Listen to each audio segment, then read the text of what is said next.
நேயர்களே, இன்றைக்கு நம்ம பார்க்க போகிறது கருவேப்பிலை தொக்கு எப்படி செய்கிறதுன்னு பார்க்க போகிறோம்.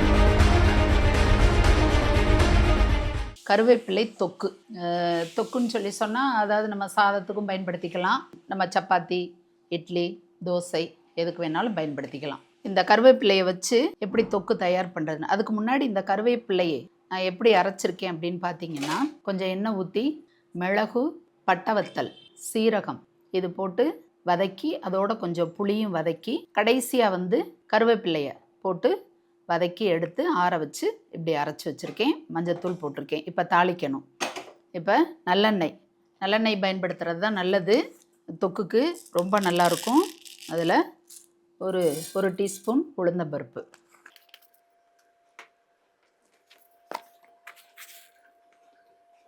ஒரு டீஸ்பூன் கடுகு,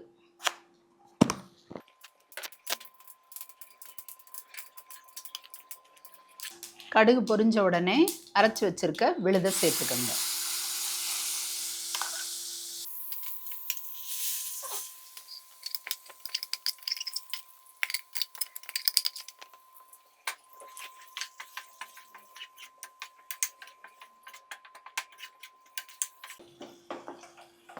கடைசி அந்த மிக்ஸி ஜாரை கழுவி கொஞ்சமாக தண்ணி ஊற்றிக்கோங்க. ரொம்ப ஊற்றிட வேணாம். உப்பு போட்டிருக்குறோம். ஏன்னா ஏற்கனவே லேசாக வதக்குனதுனால தான். கொஞ்சம் ஒரு 3லேருந்து 5 நிமிஷம் இருந்தால் போதும். எண்ணெய் பிரிஞ்சு வரும். அதுக்கப்புறம் நம்ம அடுப்பை ஆஃப் பண்ணிடலாம். உப்பு சரியாக இருக்கான்னு பார்த்துக்கோங்க, உரப்பு சரியாக இருக்கான்னு பார்த்துக்கோங்க. பார்த்துட்டு உங்களுக்கு உரப்பு அப்படி பத்தலை அப்படின்னா கொஞ்சம் தனி மிளகாத்தூள், எல்லார் வீட்லேயும் இருக்கும் தனி மிளகாத்தூள், அந்த மிளகாத்தூள் கொஞ்சம் போட்டுக்கோங்க.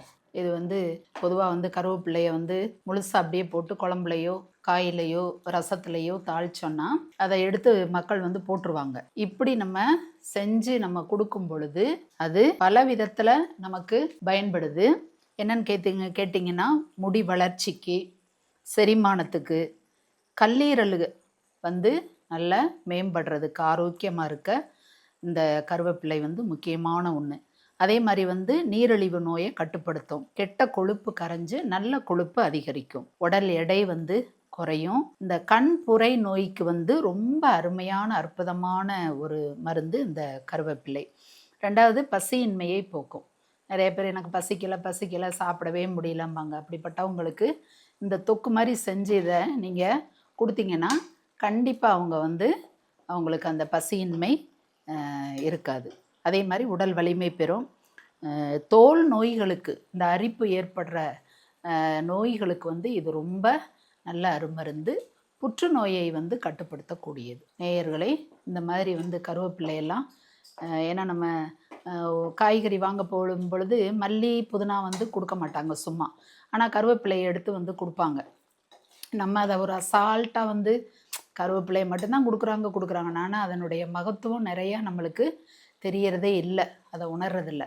இப்படி நீங்கள் வாங்கிட்டு நீங்கள் இது மாதிரி செஞ்சு வச்சுக்கோங்க. அதே மாதிரி கருவேப்பிலையை எல்லோரும் தூக்கி வெளியில் போட்டுறாங்கன்னு சொன்னேன் இல்லையா?